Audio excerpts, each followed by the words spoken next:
오늘 기쁘고 좋은 날이었는지 모르겠습니다. 성탄절은 언제나 우리에게 크나큰 기쁨의 환상을 주죠. 근데 막상 성탄절 때 되면 피곤해요, 안 피곤해요? 피곤해요. 그리고 나는 사실 이번 크리스마스 솔로 크리스마스였다. 손 들어보겠습니다. 네. 여기 대부분 다 그분들이 모이셨군요. 여기서 제가 보니까 솔로 크리스찬 솔로 크리스찬 우리 그래도 나는 주님께 홀로 나가겠다 이런 마음을 가지고 있는 크리스찬들인데 아마도 이제 이렇게 연인 관계가 없는 이런 청년들이 많이 온 것 같아서 또 마음이 더 짠하고 주님께서 또 겸손의 왕이셔서 여러분 찾아가셔서 만나주시고 또 이렇게 위로해 주시고 그런 역사가 있기를 간절히 바랍니다. 오늘 이 성탄절 우리 쉐이커스 예배는 2023년 마지막 예배이기도 하고요. 저희가 다음 예배를 준비하고 있어요. 3월 달부터 이제 시작하려고 하는데 그때는 한 달에 한 번 드리는 게 아니라 매주 하려고 해요.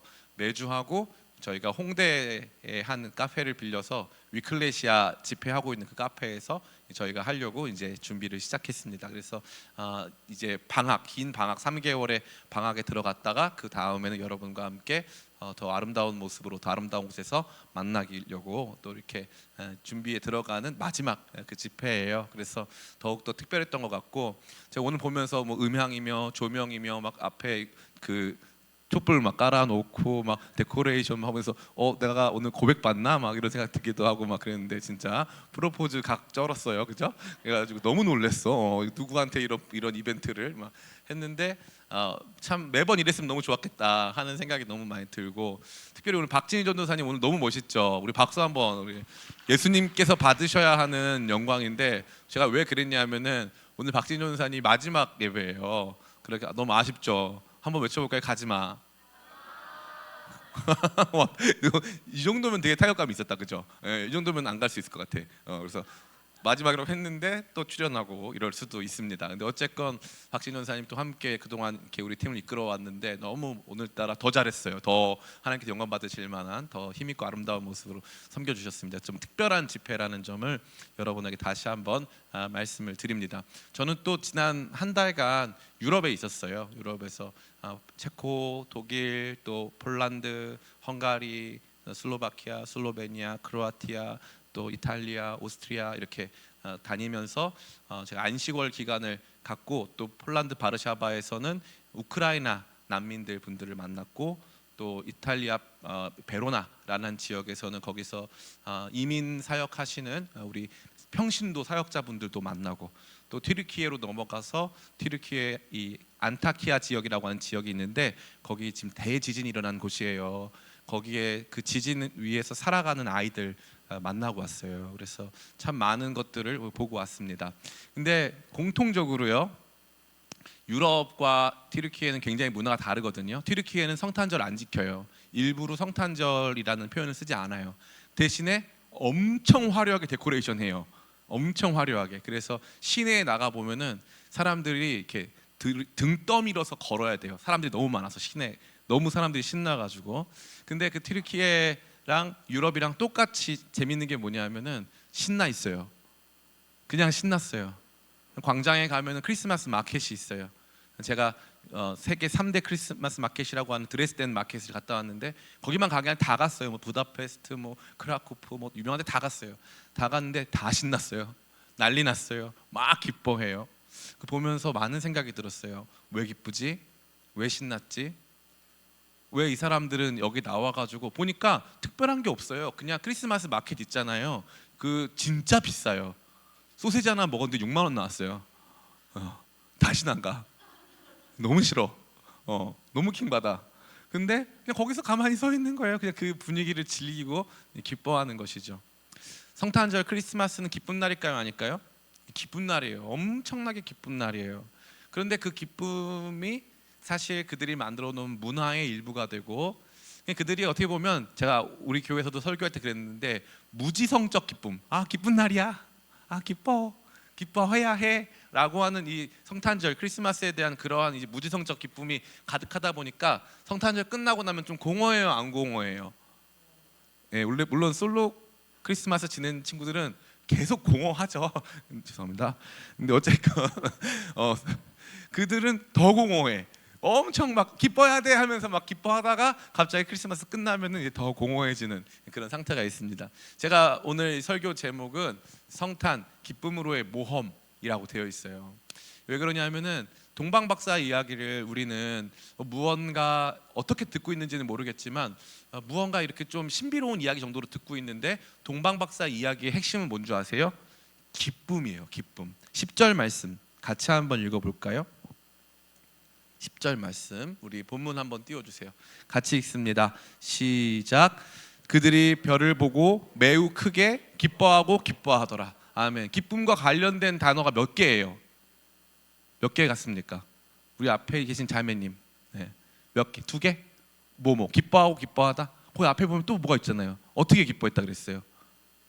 매우. 그 다음에 크게. 그리고 기뻐하고 기뻐했다. 그럼 몇 개가 됐어요?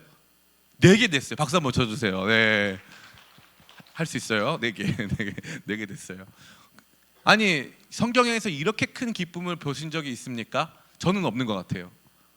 저는 없어요. 동방박사 이야기의 핵심은 기쁨이에요. 기쁨. 얼만큼 이들이 기뻐했는가. 그러니까 우리가 이것을 읽어나갈 때 단순히 여러분 한 가지 각도로 평면적으로 이 말씀을 이해하면 여러분 손해예요. 이 말씀을 읽어나갈 때 입체적으로 이 말씀을 읽어나가야 돼요. 여러분 구스타프 크림트의 키스라고 하는 그림 혹시 아세요? 이렇게 황금빛으로 딱 돼가지고 그림 이 남자와 여자가 키스를 딱 하는 아직 키스를 안 했어요. 키스하려고 하는 그 장면이 이렇게 있는 황금으로 가득 찬 그림 혹시 여러분 그런 그림 보신 적 있으세요? 네. 그 구스타프 크림트의 그림이 오스트리아에 있어요. 그 그림 보러 갔어요. 저는 그림 보는 걸 굉장히 좋아하는데 이제 그림마다 아우라가 있거든요. 모나리자 루브르 가서 모나리자 보면 아우라가 있어요. 일단 사람이 너무 많아. 줄을 엄청나게 많이 서야 돼요. 그래가지고 그 모나리자 보러 가려면은 진짜 진이 다 빠져요. 그리고 나서 모나리자 앞에 가잖아요. 사람들이 그림을 볼까 사진을 찍을까? 전원 사진을 찍어요. 그림을 반상하는 관람하는 사람은 아무도 없어. 다 사진을 찍습니다. 전원 다. 너무 재밌어요. 그런데 크림트는 좀 달랐어요. 전 모나리자 보고 그렇게까지 큰 충격을 받진 않았거든요. 진짜 웃긴 줄 뭔지 알아요? 그 벨베데레 궁전인데 그 궁전 안으로 이렇게 들어가가지고 크림트의 그림 앞에 이렇게 왼쪽으로 딱 쓰잖아요. 갑자기 공기가 달달해. 여러분 안 믿겨지시죠? 나중에 한번 찾아보세요. 유튜브 이런 거 찾아보면은 크림트가 그린 그 키스가 있는 그 방에 들어가잖아요. 완전 분위기가 달라요. 일단 그림이 저보다 커요. 그림이 저보다 훨씬 크고 너무 웅장한데 그 황금색을 다 발라놨고 한데 너무나 아름다워서 압도가 돼. 압도가. 처음에 사람들은 이제 그 금색이다. 그리고 이제 키스하기 전이에요. 키스한 후가 아니야. 너무 재밌더라고. 키스하기 전에 그 긴장감을 나타내고 그 두 연인이 키스하는 장소가 절벽이에요. 그래서 여성의 발끝이 이렇게 절벽에 닿아 있어요. 아찔한 순간이죠. 그러니까 그 그림 작품 중의 작품이에요. 그래서 이 오스트리아 정부는 이 구스타프 크림트의 이 키스를 절대로 해외 관람을 시키지 않아요. 유일한 그림이에요. 그 그림은 해외로 갈 수가 없어요. 그리고 공항에 들어가면서부터 도시를 돌 때까지 키스를 보지 않고 빈을 떠나지 말아라 라는 글귀가 계속 있어요. 근데 정말 위대한 작품이에요. 근데 제가 거기 처음 가서 보고 너무 충격을 받은 거예요. 근데 그 다음부터 그림이 달라 보이는 거예요. 그림이 왜 달라 보이냐? 자세히 보면은 그 키스하려고 하는 남성의 옷은 다 사각형으로 돼 있어요. 그리고 키스를 같이 함께하는 거의 되게 당하는 것 같은 느낌이거든요. 약간 목을 졸리는 것 같은 느낌이에요. 제가 너무 솔로 크리스마스를 보낸 여러분이 너무 가혹한가요 지금? 어쨌건 근데 그 자매님의 옷은 다 동그라미로 돼 있어요. 저는 그 전까지는 몰랐죠. 그냥 그 그림이 예쁘다, 혹은 그 그림이 뭐 아름답다, 뭐 금으로 그렸다 이런 것만 알았지만 거기 안에 메시지가 있는 거예요. 남자들은 사각형으로 되어 있고 남자들의 이 작은 사각형 안에는 회색도 있고 검은색도 있어요. 그리고 대부분 다 금색이에요. 근데 여성의 이 실루엣 안에 들어있는 도형들은 모두 원형이에요. 모두 원형이고 거기 안에는 회색, 검은색이 없고 놀랍게도 초록색, 빨간색 이런 색들이 막 가득해요. 생명으로 충만하다는 거죠. 그 보는데 이거는 단순히 에로틱한 그림이 아니라 인간의 모습을 다 보여주는 그림이구나, 달라 보이더라고요. 동방박사의 이야기도 마찬가지예요. 그냥 누가 멀리서 예수님 바라보고 예배하러 왔더라 하는 게 아니에요. 여러분이 이제 동방박사가 돼서 이 이야기 안으로 들어가는 거죠. 그러면 중요한 것을 무엇을 발견한다 그랬어요? 동방박사들의 기쁨이에요. 너무나도 큰 기쁨. 왜 이 사람들이 이토록 기뻐했을까? 이게 오늘 저와 여러분 앞에 놓여진 가장 중요한 질문이 돼야 돼요. 그 질문 속에서 우리가 먼저 생각해야 될 것은 뭘까요? 동방박사들의 MBTI예요. 동방박사들은 어떤 MBTI 성향을 가졌길래 이렇게 먼 데까지 왔을까요? 우리 빨간 옷 입은 자매님, 제가 요즘에 대한민국 최초로 인터뷰 설교라는 걸 개발했어요. 그래서 계속해서 이제 질문을 하고 막 긴장감을 야기하고 막 이렇게 합니다. 그 동방박사들 MBTI는 뭐였을 것 같아요? MBTI요? 일단 I였을까 E였을까? I? 아이들 일단 아이가 나왔어요. 아이. 자, 그러면은 우리 찬양 너무 잘해주신 우리 영미 자매, 동방박사들 I 나왔고 그 다음에 뭐가 나와야 되지? N과 S. N? N이다. 왜? 그 약간 눈에 보이지 않는 걸 자꾸 따라가려니까. 눈에 보이지 않는 거 자꾸 따라가니까 N인 것 같다. 우리 여기 잘생긴 우리 형제님 솔로 크리스마스 보냈나요? 네, 솔로 크리스마스 보낸 우리 성현 형제님. 그들은 T였을까요? F였을까요? F. 왜 F라고 생각해요? T는 이렇게 매우 크게 기뻐하지 않고 대박 사건. 그렇지 맞아. 너무 정확했다. T는 그렇게 기뻐할 수가 없어, 그죠? F다 확실히. 감사합니다. 너무 좋은 포인트였어요. 우리 너무 잘생긴 형제님. 우리 형제님 너무 한번 일어나 보세요. 우리 두 분 너무 잘생겼어. 한번 일어나 보세요. 뒤로 한번 돌아보세요. 우리 여기 무대가 여기까지야. 여기서 다 뒤에 앉아 있어가지고 무대가 여기까지야. 자기 소개 한번 하겠습니다. 네? 자기 소개 간단하게. 네, 안녕하세요. 저는 제 이름은 이름은 함기환이고요. 네. 오늘 좀 특별한 크리스마스 보내고 싶어서 이곳에 왔습니다. 감사합니다. 우리 옆에 있는 형제님. 저도 똑같은 저는 이윤호라고 하고 저는 또 똑같이 특별한 크리스마스 즐기고 왔습니다. 두 사람이 커플은 아니죠? 되게 손절 막 하는데. 원데이 때 처음 봐가지고 오늘 같이 온 거라고? 원데이 때 봤는데 그냥 아는. 그런데 이렇게 달달하다고 둘이? 친해졌는데 이렇게 급작스럽게 친해졌다고? 대박 사건. 자, 우리 마지막이죠. 우리 동방박사들의 성향 MBTI는 무엇이었을까요? 현재까지 INF까지 나왔어요. 자, 그러면 뭐가 남았지? P냐 J냐. 자, 우리 형제님은? 저는 J였을 것 같은데요. 또 여기 형제님은? 저도 죄에 있을 것 같습니다. 그 이유가 왜 그럴까요? 동방 박사들이 막 정해서 줬을 것 같아가지고. 그러면은 다 똑같은 걸로 나오지 않았을까. 너무, 그러니까 선물 말하는 거잖아요, 그죠? 선물을 미리 다 계획해가지고 선물을 되게 피의적으로 준비했으면은 선물이 나중에 막 겹치고 막 이렇게 했을 텐데 제이어서 선물까지 다 계획했다. 대박 사건. 나는 생각이 좀 다르다. 그러니까 전체까지 동방박사의 그 혈액형이래. 우리 때 혈액형이었거든요. 난 O형 같아 얘네들. 근데 어쨌건 그런데 동방박사들의 MBTI가 INFJ까지 나왔어요. 나는 아닌 것 같다. 손 들어볼까요? 혹시 나는 자매님, 뭐 같아요? 일단 왜 P일 것 같아? 별만 보고 따라가는데 무슨 일단 별만 보고 따라갔다. 지도도 없이 별만 보고 따라가니까 P일 것 같습니다. 지도 없이 별만 보고 따라갔다. 야, 이거 난리 났다 지금. 지도 없이 별만 보고 따라갔다. 여기에서 우리의 분명한 오류가 있죠. 동방박사는 몇 사람입니까? 동방 박사가 세 사람이라고 하는 성경의 기록이 있어요, 없어요? 예, 없어요. 한 군데도 없어요. 놀랍죠? 동방 박사가 세 사람이라고 하는 성경의 기록은 없어요. 몇 명인지 몰라요. 근데 일단 우리는 몇 명인지 모르는 여러 명이잖아요. 동방 박사들이니까. 이들이 무슨 동아리 방에서 왔는지 모르겠지만 이 동방 박사들 감사합니다. 제가 매년 이거 하고 있는데 매년 저렇게 웃어주셔가지고 동방에서 온 박사들이니까 같은 동아리를 하고 있는 지체들이겠죠.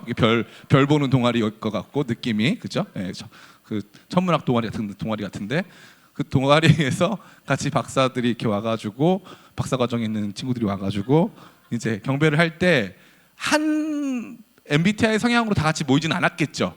누군가 이걸 주도했겠죠. 그런데 대부분의 이제 뭐 이렇게 합리적인 이런 동의가 있어가지고 같이 따라왔을 것 같아요. 근데 재밌는 건 뭐냐면은 아까 말씀드린 여러분 안에서 이 같이 나눈 이 모든 이야기 다 답이 있는데 이들은 모험을 시작했어요. 모험이에요, 이거는. 그러니까 재밌죠? 이들은 T 성향도 있었을 것 같고 이 여정을 기획하는 데 있어서 J 성향도 있었을 것 같아요. 그리고 선물도 준비해야 됐고 엄청난 대여정이니까. 근데 근본적으로 그들 모두가 지금 자기의 성향과 조금씩 다른 일들을 하고 있는 것이 보이죠. 일단 아이인 것 같아 보이지만 연구하고 막 이런 동방에서 온 박사, 동방에 있던 일단 동아리 방에 모여있던 애들이니까 막 연구하고 막 이런 친구들인 것 같아 보이는데 지금 자기가 속한 세상이 아닌 새로운 세상으로 가고 있잖아요. 그래서 누군가를 만나러 가고 있잖아요. 그건 참 너무 흥미로운 일이죠. 뿐만 아니라 그들은 다시 말해서 상상하고 뭐 더 큰 그림을 보는 것 같아 보이지만 아주 섬세한 선물을 준비하고 섬세한 이 인도하심을 받는 사람들이죠. 그러니까 어떠한 성향에든 상관없이 지금 이 사람들은 이 여정에 위대한 모험을 함께 하고 있었다. 모든 성향을 초월하고 있다. 그들 모두가 함께 기뻐할 수 있었다. 그렇기 때문에 예수님의 성탄은 우리가 어떤 성향이든 상관없이 함께 기뻐할 수 있다. 그것도 매우 크게 기뻐할 수 있다. 예수님은 그렇게 알아갈 수 있다는 거예요. 제가 왜 이 이야기를 드리냐면 제가 예전에 청년 시기일 때 저는 교회 모태 신앙이었기 때문에 신앙을 갖는다는 건 이 좀 저처럼 감성적이거나 좀 이렇게 뭐 충동적인 사람들, 그래서 쉽게 주님의 말씀을 따라가는 사람들, 그 사람들에게만 이렇게 주어지는 일처럼 느껴졌어요. 과학자들이라던가 합리적으로 생각하는 사람들에게는 신앙은 무언가 이렇게 쉽게 주어지지 않는 그러한 것이라고 생각했던 거죠. 그런데 이렇게 기뻐했는데 이들을 제가 가만히 보니까 어떠한 성향이건 상관없이 그들 모두가 지금 예수님께 나아가기를 결단했고 예수님께 나아가고 나서 엄청난 기쁨 속에 놓여 있다라는 걸 볼 수 있습니다. 두 번째 질문이 있는데 동방 박사들의 MBTI 성향과 상관없이 그러면 이들이 이 여정 속에서 2장 10절 보니까 기뻐하고 기뻐했다고 되어 있는데 예수님을 만났을 때만 기뻤을까요? 출발할 때도 기뻤을까요? 그 과정에서도 기뻤을까요? 우리 민주 출발할 때만 기뻤을까요? 아니면은 예수님 만난 다음에만 기뻤을까요? 아니면 그 과정에서 기뻤을까요?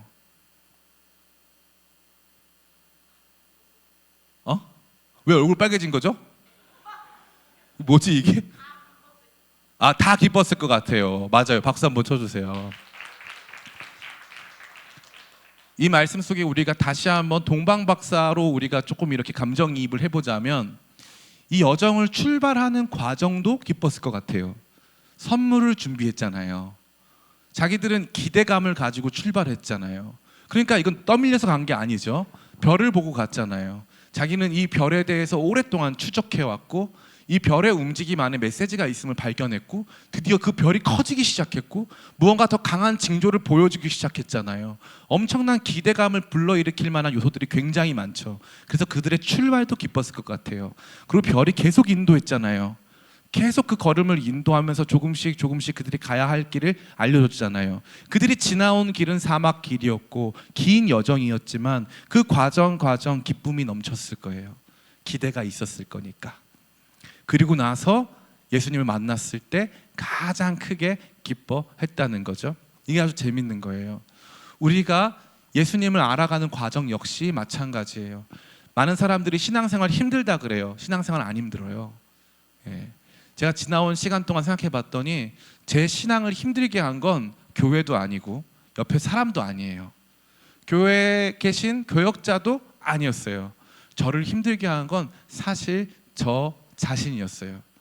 제가 예수님께 충분히 집중하지 못하고 이 위대한 여정을 따라갈 만큼 그분께 온전히 집중하고 결단해서 저 자신을 뛰어넘는 모험을 해본 적이 없는 거예요. 그러니까 기쁘지 않았던 거죠. 많은 생각이 들었어요. 예수 믿는 것은 기쁜 일이에요. 기쁜 일. 근데 그 영광스러운 기쁨은 이 모험이 시작될 때부터 끝날 때까지 임하는 거예요. 따라해볼까요? 신앙은 모험이다. 신앙은 모험이에요. 신앙은 계속적으로 내가 있는 세계를 뛰어넘어 주님께서 그 진리의 빛이 우리를 인도하는 그 삶을 따라가면서 경험하게 되는 위대한 모험이에요. 그래서 때때로는 삶의 환경과 상황이 바뀌기도 하고요. 내가 섬기던 교회가 있기도 하고 없어지기도 해요. 또 뿐만 아니라 내가 질병을 가질 수도 있고 장애를 입을 수도 있어요. 근데 그때마다 제가 느껴지는 게 뭐냐면 상황이 나를 힘들게 한 줄 알았는데 아니에요. 내가 나를 힘들게 한 거예요. 도리어 그때마다 별과 나를 이끄시는 주님과 나, 그게 분명히 있으면 얼마든지 기뻐할 수 있어요. 자, 그렇다면 이들이 왜 이러한 기쁨으로 기뻐했을까? 이러한 기쁨이 왜 충만했을까? 세 가지 내용 마지막으로 살펴보고 말씀 끝내겠습니다. 이들이 기뻐할 수 있는 첫 번째 내용은 뭐냐면은 따라해 볼까요? 진리가 이끄는 출발. 이들이 그 먼 동아리방에서 여기까지 왔을 때 그만할게요. 여기까지 왔을 때 그들이 엄청난 여정을 결단할 때 그들에게는 확신이 있었을까 없었을까? 있었죠. 확신이 없이는 이거 못해요. 그들은 확신이 있었어요. 근데 그 확신은 아직 실제가 되었어요? 안 됐어요? 안 됐어요. 사실 그들이 예수님을 만났을 때에도 실제가 아니었을 확률이 높아요. 무슨 말이냐면 그들은 당연히 그 별을 보고 쫓아서 예루살렘 왕궁으로 갔잖아요. 유대인의 왕이 당연히 예루살렘 왕궁에 태어날 거라고 믿었기 때문에 당연히 그들은 거기로 갔단 말이죠. 근데 예수님이 거기 안 계셨어요. 왕이신데 여기 왜 안 계시지? 이러면서 의아해할 수 있었잖아요. 그런데 그럼에도 불구하고 그들은 그 상황과 환경을 믿은 게 아니라 진리의 인도함을 받아서 옳다 하고 하는 그 분명한 하나님의 계시를 받은 거예요. 거기서부터 이 위대한 모험이 준비되고 진행되고 그 위대한 모험이 결말을 향해 갈 수 있는 거예요. 제가 무슨 말씀을 드리는 거예요? 진리의 말씀 없이 우리는 신앙의 위대한 모험을 시작조차 제대로 할 수 없다는 거예요. 제가 이번에 유럽에 가서 또 많이 본 게 뭐냐면 엄청나게 많은 도시를 갔거든요. 그럼 가면은 다 성당이 있어요. 성당 가잖아요. 정말 대단해요. 성당이 너무너무 예뻐가지고 다 돈 내고 들어가야 돼. 너무 예뻐요. 장난 아니야. 성당에 딱 들어가요. 들어가면 너무 화려해서 막 마음이 압도가 돼요. 그림은 얼마나 웅장한지. 그런데 거기에 뭐가 없냐면은 예수님이 없어요. 거기에 계시가 없어요. 하나님께서 무엇을 원하셨는가, 하나님께서 왜 예수님 이 땅에 보내셨는가, 그게 없어요. 제가 요즘에 인스타충이 돼가지고 인스타 열심히 하거든요. 좋아요 많이 부탁해요. 아닌가? 팔로우 도와주세요. 근데 이제 저희 교회에 한 형제님이 계신데 방송국 PD 하다가 이제 저희 교회 요즘에 퇴사 열풍이 불거든요. 제가 막 형제들이요 퇴사하라 그래가지고 다 퇴사하고 다 같이 이제 막 선교지 나가고 난리도 아니에요. 퇴사 열풍이 막 불고 있는데 여기도 퇴사했어요. 퇴사하고 런던에 가 있더라고요. 그래서 런던에 이제 코벤트 가든 또 코벤트 마켓이라는 데가 있는데 거기 영상 올렸더라고요. 제가 그래서 DM 보냈어요. 되게 힙하죠? DM 딱 보냈어요. 그래가지고 보내가지고 그 뭐라고 했냐면은 런던 크리스마스 어때? 이렇게 보냈어요. 그랬더니 그 형제님이 이렇게 말씀하시는 거예요. 예수님이 없어요. 예수님이 없어요. 엄청 화려한데 예수님 없어서 재미없어요. 솔직히 재미없어요. 왜냐하면은 진리의 인도함을 받는 성도들은 사실 진리 그 자체로 기뻐해요. 별을 보고 따라가는 성도들은 태양이 나오면 좀 지쳐요. 안 보이니까 별이. 별의 인도함을 받아야 되는데 해 뜨면 조금 힘들어. 네. 달만 보고는 못 가. 내가 보고 있던 그 별을 계속 따라가야 되는 거예요. 진리의 빛이 그런 거죠. 저는 예전에 굉장히 이 모태신앙으로 자라서 교회 안에 이제 문화생활 많이 했어요. 교회에서 하는 거 다 잘했어요. 그런데 예수님을 진짜 만난 건 말씀을 읽고 만나기 시작했어요. 그리고 나서 솔직히 제가 제일 안 좋아하는 설교자는 저 같은 타입이었어요. 이렇게 만담형, 인터뷰형, 아재 개그형 설교자 최악이에요. 최악. 그래가지고 그런 분이 껐어요. 막 끄고 막 돌리고. 제가 좋아하는 설교자는 오늘 본문은 하면서 딱 시작하는 거예요. 그럼 제가 너무 좋았어요. 그게 나를 거기 그 진리의 세계 안으로 인도해 주니까 그게 너무나 좋았어요. 제가 이렇게 하는 건 사실 저는 혼자 있을 때는 절대 이렇게 하지 않아요. 근데 제가 이렇게 하는 건 여러분 돕기 위한 것뿐이에요. 진짜 제가 원하는 꿈꾸는 거는 우리 청년들 같이 모여서 진짜 말씀만 같이 연구해도 진짜 여러분들 안에 막 진짜 별이 막 빛나는 것 같고 이 빛나는 말씀을 쫓아서 갔는데 막 깨달아지고 막 하는 그런 역사가 언젠가 있어지기를 또 여러분 각 교회 내에서 그러한 진리의 역사로 충만하시길 간절히 축원합니다. 진리가 출발점이 돼야 하는 거죠. 동방 박사들의 위대한 여정의 출발점은 바로 진리였어요. 계시였어요. 진리와 계시는 별개가 아니에요. 우주의 질서를 연구하다가 그것이 일정한 패턴을 갖는다는 것을 발견했고 그 패턴을 따라서 오기 시작한 거기 때문에 우주가 먼저 말하고 있다는 걸 느낀 거예요.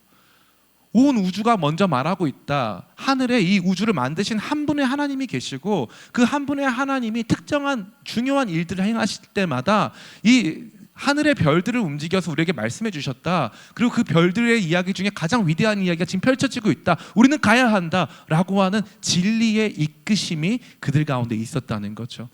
여러분 2024년도에 꼭 말씀 성경 일독하시길 축복합니다. 예, 저희 교회에도 이제 송구영신 예배 하잖아요. 송구영신 예배 때 말씀 뽑기 한다 안 한다? 하는 교회 한다. 말씀 뽑기 한다. 뽑기 한다. 뽑기 한다. 뽑기 한다. 예. 근데 저희 교회도 말씀 뽑기를 해요. 근데 말씀 뽑기를 하면은 이제 그 나와서 말씀을 이렇게 그 큰 바구니 안에다가 말씀을 넣고 말씀을 뽑는데 이제 말씀을 뽑으면 성경 66권이 나와요. 그럼 거기 넘기면 올해 하나님이 당신에게 주신 말씀 성경 66권. 물론 다 뻥이지만 실제로 하진 않지만 제가 매번 그 얘기를 드리는 이유가 뭐냐면 계시는 별이에요. 별은 하루만 떠요, 매일 떠요. 매일 떠요. 별은 모양이 하나예요, 여러 가지예요. 별을 잘 모르는 사람은 모양이 하나인 줄 알아요. 근데 자세히 보면 별의 모양은 굉장히 다양해요. 어떤 날은 낮게 뜨고 높게 뜨고 옆으로 뜨고 이렇게 별 색깔도 좀 달라지고 막 그런단 말이에요. 그러니까 그 진리를 따라서 가는 거예요. 매일매일 우리에게는 진리의 빛이 필요한 줄 믿습니다. 같이 고백해 볼까요? 주님, 나를 진리의 빛으로 이끄사 위대한 믿음의 모험을 살게 하소서. 그것이 그들에게는 기쁨이에요. 진리는 기쁨이에요. 알게 되는 건 좋은 거예요. 저는 진리 안에서 빛을 볼 때가 너무나 많아요. 세상을 바라보기 시작하면서부터도 마찬가지죠. 진리는 단순히 수학적 진리만 있는 게 아니에요. 수학적이고 철학적인 이성적 진리는 저와 여러분에게 찾아와서 우리 자신이 누구인가를 밝혀주는 주관적이고 또 감성적인 진리로 우리에게 말을 걸어옵니다. 이 진리가 이끄는 진짜 신앙생활 2024년에 함께하는 저와 여러분들에게 간절히 축복합니다. 두 번째 따라해 볼까요? 사명이 이끄는 모험. 이 진리로 시작된 이 위대한 모험은요, 사명으로 그 과정이 점철되기 시작합니다. 단순히 그들은 별을 쫓아서 그래 지금 이 상황을 봤을 때 조만간에 유대인의 왕이라고 하는 메시아가 오겠군이라고 하고 이 진리의 세계의 이야기와 나의 이야기를 별개로 구별할 수 있어요.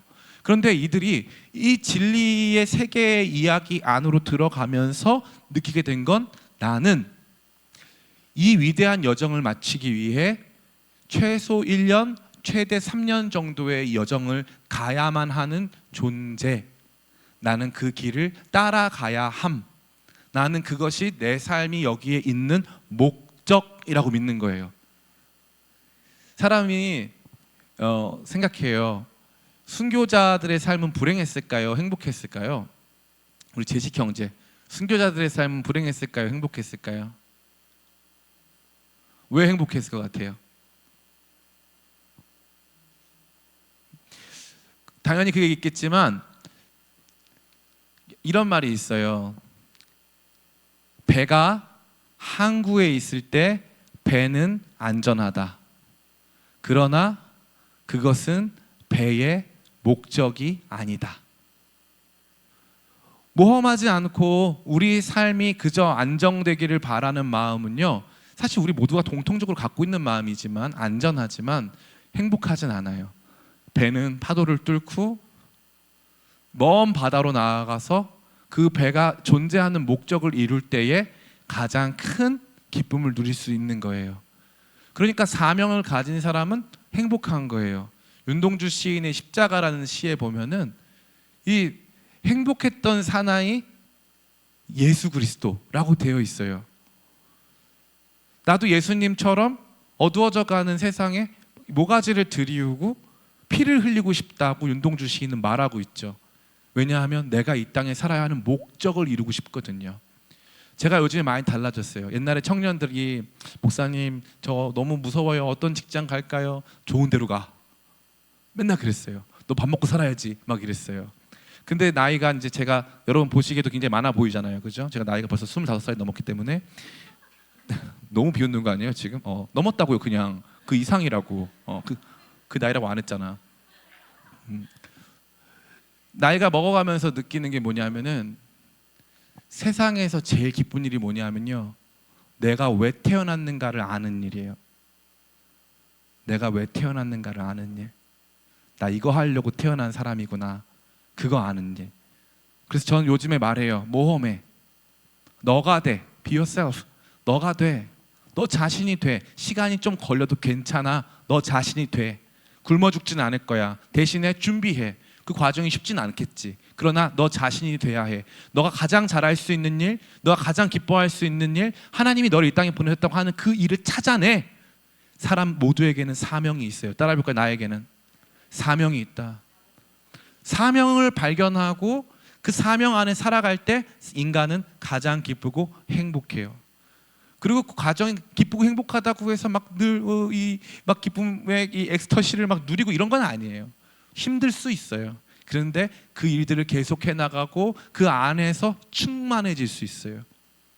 그 충만함으로 말미암아 세상에 새로운 일들을 보여주고 아름다운 것들을 만들어가는 모든 것들은 사명자의 삶에 놓여져 있어요. 우리 쉐이커스가 달라지려고 해요. 예전에는 우리 쉐이커스 통해서 우리 청년들에게 그래도 힘들지 않게 해주겠다 막 이런 생각 많이 했거든요. 근데 요즘에 제가 드는 마음은 그렇지 않아요. 제가 이번에 선교지에 가서 선교사님들 많이 만났거든요. 우크라이나 선교사님이신 최 베드로 선교사님이신데 이분은 92년생이에요. 92년생 선교사님이시고 모스크바에서 태어나서 차이코프스키 음악대학원을 나와서 이분 완전히 음악 엘리트예요. 지휘자인데 엄청난 사람입니다. 근데 이분 예수님 만난 거예요. 그래서 지금 폴란드 바르샤바에 살면서 우크라이나 사역을 하는데 이분이 후회가 없대요. 자기 인생에. 그런데 집이 없어요. 그래서 어떤 성도 집 방 한 칸에 사모님이랑 같이 살아요. 최근에 사모님이 임신을 했어요. 자기 집이 없어요. 방 한 칸에 같이 살아요. 그리고 차가 없어요. 그래서 성도님한테 차 빌려서 사역을 해요. 그런데 교회가 막 부흥해요. 폴란드 바르샤바에 개척을 했는데 우크라이나 사람들 50명이 오고 또 한국인들이 모이고 거기에 또 고려인들이 모이고 몽골인들이 모여서 한국어로 예배드려요. 충격이죠. 저 가면 막 한국어로 막 인사해요. 주일 아침마다 이 80km 떨어진 오사라고 하는 지역이 있는데 그 지역의 고아원에 가면요, 우크라이나 오데사에서 피난 온 8개 고아원 아이들 400명을 만날 수 있어요. 거기를 매번 가요. 매일 아침마다, 주일 아침마다. 우크라이나 난민센터 저 갔다 왔거든요. 거기 정말 피폐하고 거기 가면은 병 걸릴 것 같아요. 거기에 매일 가서 사역해요. 그분은 삶의 목적을 찾았어요. 전 요즘에요, 나이 어리신 분들 정말 존경스럽잖아요. 정말 고개 숙여 인사하고 싶어요. 진짜 이제 나이의 문제가 아니에요. 이 시대는 정말 대단한 분들 너무나도 많아요. 그분이 진리의 빛을 발견하고 그 진리의 빛이 인도하는 방향 안에 내가 가야 함을 느끼는 것, 그것이 사명이거든요. 그 사명을 느끼는 순간부터 그의 삶은 위대한 모험이 시작된 거예요. 자기가 알고 있었던 클래식 음악, 자기가 그 세계 안에서 내로라 할 수 있는 그 음악의 세계를 뛰어넘었고, 자기는 더 이상 그 세계의 일원이 아니기 때문에 존중받을 수 없다는 걸 알지만 그건 중요한 문제가 아니에요. 그에게 지금 기쁨을 주는 건 그 별이 향하고 있는 방향과 그 방향 안에서 내가 살아가는 그 삶의 가치예요. 나는 내 목적을 이루고 있어, 하나님이 나를 부르신 뜻을 이루고 있어 라고 하는 것들이에요. 여러분의 단점에 너무 주목하지 마세요. 단점 너무 개선하려고 하지 마세요. 그런데 여러분의 장점에 주목하세요. 그리고 여러분의 장점 누가 박수치지 않아도 그 일들을 하세요. 그 일들 가운데 나아가세요. 두려워하지 마세요. 잘 안 될 수도 있어요. 여러분이 뭐 배우라면 맡은 배역이 결국 마지막에 누구도 모르는 조연으로 끝날 수 있어요. 그런데 어차피 인생은 그거보다 더 기억되지 않는 사람으로 끝날 수도 있기 때문에 그저 내가 할 수 있는 것들을 할 때 가장 가치가 있는 거예요. 동방 박사들은 그 길을 선택한 것이죠. 동아리방 그만할게요. 거기에 계속 있으면 변하는 건 없어요. 이제 가자. 별이 우리를 부르고 있어. 갈 사람 모여. 그랬더니 모였어요. 가자. 멀지만 따라가 보자. 이 별의 이야기가 어느 때 끝나고 그 이야기 끝에 진짜 우리가 그분을 만날 수 있을지 없을지는 아직 모르지만 이 위대한 모험을 떠나자. 그게 내 삶의 목적이다 라고 말하는 거죠. 저는 이제 결단했어요. 저는 이제 큰 교회나 큰 단체를 만들 욕심이 전혀 없어요.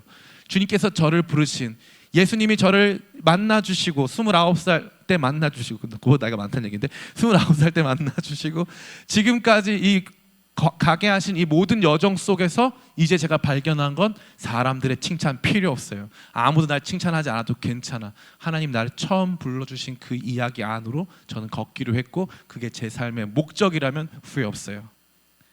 이 담대함, 이 동방 박사들에겐 그것이 있었다는 거죠. 그래서 그들이 기쁠 수 있었어요.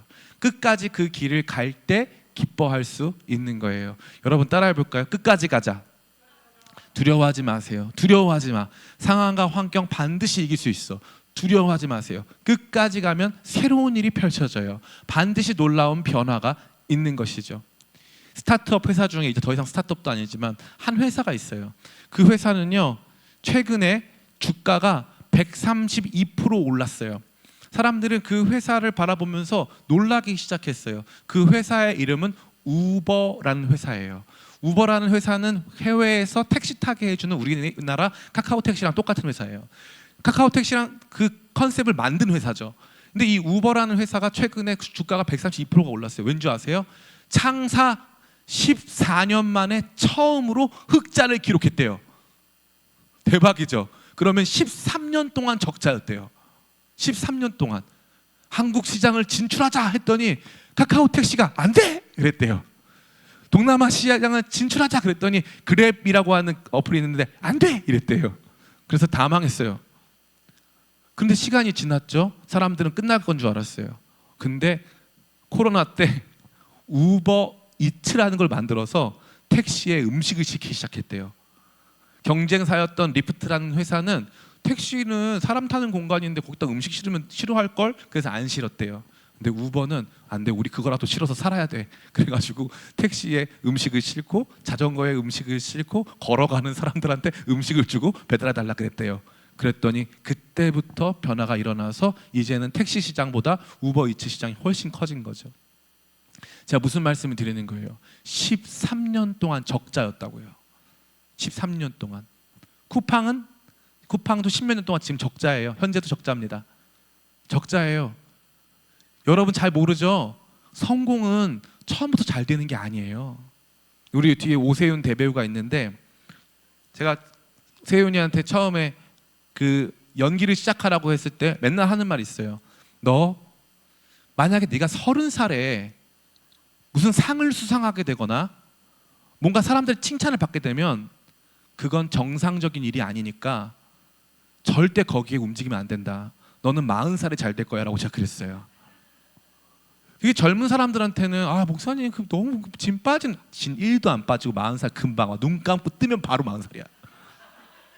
바로 온다 진짜. 바로 와. 여러분이 이름 될 수 있는 배우들 중에 처음부터 잘 된 배우가 많이 없고 처음부터 잘 된 배우는 나중에 무너져요. 그런데 잘 되는 사람들은 무조건 40세 이후부터 잘 되는 거예요. 지금 두려워하지 마세요. 지금 사명 따라가서 적자 나도 괜찮아. 아멘. 다시 하자. 동방 박사 기억해 보자. 멀리 왔다. 사명 따라가다가 지금 적자 나도 괜찮아. 오케이? 아멘. 괜찮아요. 근데 문제는 그게 사명이냐 이거예요. 내가 살아야 할 사명이냐. 운명과 사명의 차이는 뭘까요? 운은 움직일 운명이에요. 운자예요. 운은 무슨 뜻이냐면은 내가 어떻게 하는 게 아니죠. 운은. 그죠? 그래서 이 운명을 만드는 주체를 알아요, 몰라요? 몰라요. 너와 내가 만난 건 데스티니, 운명이었어.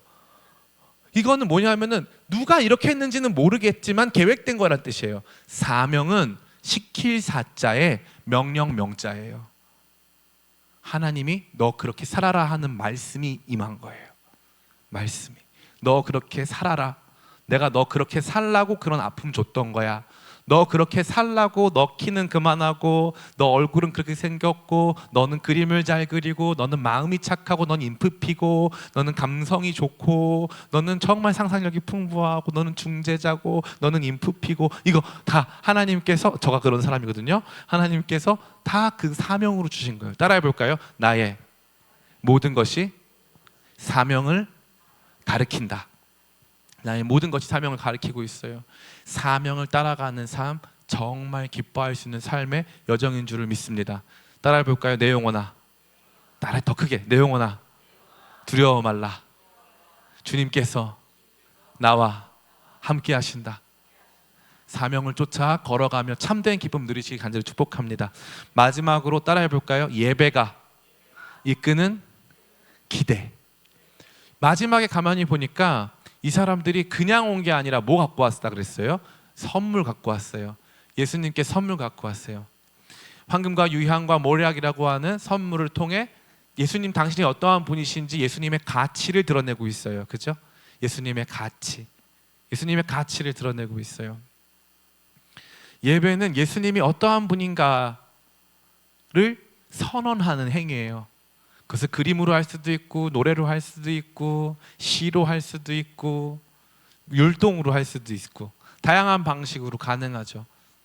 예배는 바로 그 마음이에요. 우리 주님이 너무 귀하시다라는 마음, 내 인생보다 더 가치 있다라고 하는 그 마음.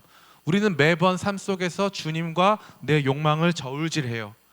내 욕망이 그 저울 시속 게임을 하면은 언제나 주님은 저 위에 계시죠. 내 욕망이 더 무거우니까. 주님과 시속 게임 하면은 주님이 밑으로 보인 적이 없어요. 언제나 주님이 위에 있어요. 내 욕망의 무게가 너무나도 커서. 예배는 그게 아니죠. 예배는 나보다 주님이 중요한 분이라는 것을 인정하는 거예요. 그분의 가치를 인정해 드리는 거예요. 이 사람들이 진리와 계시 속에 이 위대한 모험의 여정을 출발했고 이 과정 안에서 그들이 바로 이 위대한 여정을 가야만 하는 존재라는 것을 알게 되면서 사명으로 이 여행을 점철하다가 마지막에 그들이 보여준 것은 결국 예배였어요. 예배. 결국 주님께 나아가서 예배하는 거예요. 주님 나보다 높으십니다. 보니까 동방에서 온 박사들은 박사잖아요. 박사. 학사, 석사 아니고 박사. 그만할게요. 자, 학사, 석사, 박사.